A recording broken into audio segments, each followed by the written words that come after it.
सोचिए, एक luxury cruise ship, बीच समंदर में छुट्टियां मनाते लोग, और अचानक एक रहस्यमयी वायरस की एंट्री।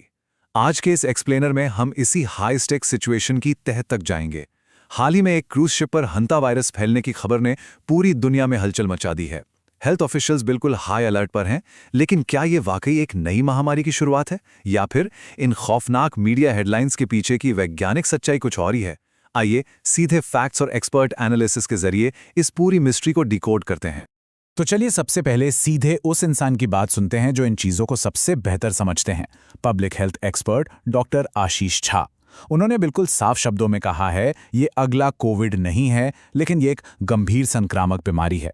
मतलब जब भी किसी नए वायरस का नाम सामने आता है तो कोविड के वो डरावने दिन तुरंत याद आ जाते हैं, राइट? लेकिन डॉक्टर झा का ये बयान हमें उस पैनिक से बाहर निकालता है।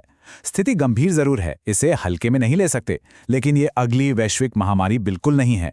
अफवाहों और मेडिकल रियलिटी के बीच जो बारीक सी लकीर होती है ना, ये एक्सपर्ट कोड बस उसी लकीर को साफ करता है। तो आइए हमारे पहले अहम पहलू की तरफ बढ़ते हैं, ग्लोबल क्रूज शिप अलर्ट।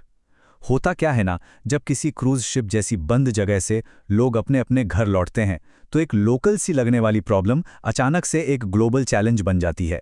आप जरा इस सिचुएशन को समझिए। दुनिया भर की हेल्थ अथॉरिटीज इस वक्त एक रेस में दौड़ रही हैं और एक बेहद मुश्किल ग्लोबल कॉन्टैक्ट ट्रेसिंग में जुटी हुई हैं। जो पैसेंजर्स शिप छोड़कर जा चुके हैं, उनका स्विट्जरलैंड, साउथ अफ्रीका और नीदरलैंड्स में इलाज या मॉनिटरिंग चल रही है। और सिर्फ यही नहीं, अमेरिका के जॉर्जिया, एरिजोना और कैलिफोर्निया में भी ऑफिशियल्स उन लोगों पर कड़ी नजर रखे हुए हैं जो उस शिप से वापस लौटे हैं। ये वायरस को आगे फैलने से रोकने की एक ग्लोबल जद्दोजहद है। इस पूरी घटना की टाइमलाइन को देखें तो समझ आता है कि हालात कितनी तेजी से बदले।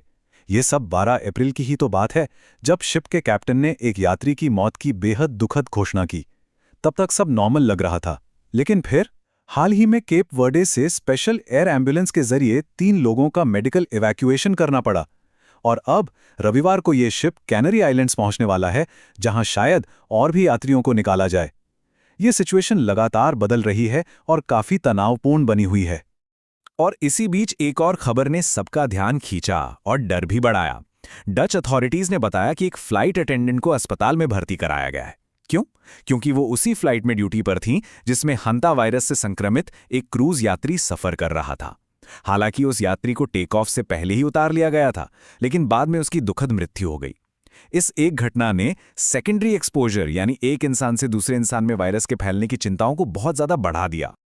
अब आते हैं इस पूरी मिस्ट्री के दूसरे हिस्से पर, स्रोत की तलाश। हेल्थ ऑफिशियल्स के लिए ये सिर्फ मरीजों के इलाज का मामला नहीं था, बल्कि उन्हें किसी जासूस की तरह यह भी पता लगाना था कि ये वायरस इस आलीशान जहाज पर आखिर पहुंचा कैसे। जाहिर है, सबसे बड़ा सवाल यही था कि वायरस का ओरिजिन क्या है। बीच समुंदर तैरते इस जहाज पर कोई वायरस अचानक हवा से तो टपकेगा नहीं, राइट? ये बिल्कुल साफ था कि इन्फेक्शन शिप पर बोर्ड करने से पहले ही किसी पैसेंजर के साथ अंदर आया था। और इस सवाल का जवाब खोजना आगे की रोकथाम के लिए सबसे क्रूशल स्टेप था। तो इन्वेस्टिगेशन में जो सबसे अहम थियरी सामने आई है, वो सच में आपको हैरान कर देगी। ऐसा माना जा रहा है कि एक डच कपल, जिनकी बाद में जान चली गई, वही इस आउटब्रेक का स्टार्टिंग पॉइंट हो सकते हैं। जांच से पता चला कि शिप पर आने से पहले वो अर्जेंटीना के एक शहर में बर्ड वॉचिंग ट्रिप पर गए थे, और वहीं एक लैंडफिल यानी कचरा डंप करने वाली जगह पर वो शायद उन चूहों या रोडेंट्स के संपर्क में आ गए जो इस वायरस को कैरी करते हैं। मतलब एक नॉर्मल सी बर्ड वॉचिंग ट्रिप एक इंटरनेशनल हेल्थ क्राइसिस में बदल गई। और ये पूरी जांच इतनी अर्जेंट क्यों है? क्योंकि ये सिर्फ एक थ्योरी का खेल नहीं है। ये आंकड़ा देखिए, 3। इस आउटब्रेक में अब तक 3 यात्रियों की जान जा चुकी है। ये हमें याद दिलाता है कि हम किसी थ्योरेटिकल रिस्क की बात नहीं कर रहे हैं, बल्कि एक बेहद सीरियस और जानलेवा बीमारी की बात कर रहे हैं। इसीलिए इसके सोर्स को ढूंढना और इसे रोकना इतना ज्यादा जरूरी है। चलिए अब थोड़ा साइंस की बात करते हैं और हमारे तीसरे सेक्शन पर चलते हैं, एंडी स्ट्रेन को समझना। आखिर इस हंटा वायरस में ऐसा क्या खास है जिसने सबको इतना अलर्ट कर दिया है? देखिए, हंता वायरस कोई नया नाम नहीं है। मेडिकल साइंस इसे पिछले 60 सालों से जानता है। और अच्छी खबर यह है कि इसमें कोई नया म्यूटेशन भी नहीं हुआ है। लेकिन जिस वायरस ने अभी खलबली मचाई है, वो है हंता वायरस का एंडी स्ट्रेन, जो कि साउथ अमेरिका में पाया जाता है। और इसकी सबसे खास बात यह है कि ये इकलौता ऐसा स्ट्रेन है जो बहुत ही रेयर केसेस में एक इंसान से दूसरे इंसान में फैल सकता है। अब आप सोचेंगे कि ये इतना बड़ा मसला क्यों है, तो समझिए, नॉर्मल हंता वायरस हमेशा सिर्फ चूहों या ऐसे ही जानवरों के सीधे संपर्क से इंसानों में आते हैं। वो इंसानों के बीच आपस में बिल्कुल नहीं फैलते। लेकिन ये एनडी स्ट्रेन एक रेयर एक्सेप्शन है, और इसी वजह से एक क्रूज शिप जैसे बंद और भीड़भाड़ वाले माहौल में इसने ह्यूमन टू ह्यूमन ट्रांसमिशन का इतना बड़ा खतरा पैदा कर दिया। लेकिन रुकिए, यहीं पर हमें पैनिक को कंट्रोल करना है, क्योंकि इसका फैलना इतना भी आसान नहीं है। एंडी स्ट्रेन के एक इंसान से दूसरे इंसान में फैलने के लिए बहुत ही लंबे समय तक करीबी संपर्क की जरूरत होती है, जैसे कि घंटों तक एक ही बेडरूम शेयर करना। ये कोविड या फ्लू की तरह हवा में नहीं फैलता। इसीलिए एक्सपर्ट्स मान रहे हैं कि उस फ्लाइट अटेंडेंट को इन्फेक्शन होने का चांस बहुत ही कम है, और उन्हें अस्पताल में रखना बस एक एक्स्ट्रा सावधानी है। और इसके लक्षण वो काफी हद तक बुखार और सिरदर्द जैसे ही होते हैं। तो इन सब बातों का मतलब क्या है? जब चारों तरफ डर का माहौल हो, तो हमें चाहिए एक विशेष रियलिटी चेक, जो हमारा चौथा और आखिरी पॉइंट है। डॉक्टर जहा के मुताबिक इस सिचुएशन को कंट्रोल करने का तरीका कोई हाईटेक साइंस फिक्शन वाला नहीं है, बल्कि ये बिल्कुल बेसिक और पुरानी एपिडेमियोलॉजी है। इसमें सिर्फ 3 सीधे कदम उठाने होते हैं।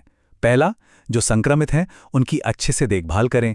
दूसरा, जो लोग उनके करीब आए हैं उन्हें ट्रैक और मॉनिटर करें। और तीसरा, अगर किसी में लक्षण दिखें तो उन्हें तुरंत आइसोलेट कर दें। बस इस जांचे परखे तरीके से इस वायरस को बहुत आसानी से काबू किया जा सकता है। और इन्हीं सब प्रोटोकॉल्स और वायरस के नेचर को देखते हुए डॉक्टर झा का जो फाइनल कंक्लूजन है वो हम सबको बहुत रिलैक्स करने वाला है। ये एक बड़ा वैश्विक आउटब्रेक नहीं बनने वाला है, बिल्कुल साफ बात। क्रूज शिप पे जो हुआ वो यकीनन दुखद और गंभीर था, लेकिन आम जनता के लिए इस वायरस के लिमिटेशंस को देखते हुए ये दुनिया के लिए कोई नया कोविड लेवल का क्राइसिस बिल्कुल नहीं है। और ये सच में एक बहुत ही पॉजिटिव खबर है। तो इस पूरे एक्सप्लेनर के एंड में एक बड़ा सवाल हम सबके सामने है। एक तरफ होती हैं वो डरावनी मीडिया हेडलाइंस जो तुरंत हमारा ध्यान खींचती हैं, और दूसरी तरफ होती है शांत, फैक्ट बेस्ड मेडिकल रियलिटी। ऐसे किसी भी आउटब्रेक के दौरान हम खौफ को शांत करके सही स्वास्थ्य हकीकत में कैसे बैलेंस बना सकते हैं, ये एक ऐसा सवाल है जिसका सामना हमें आगे भी करना पड़ेगा।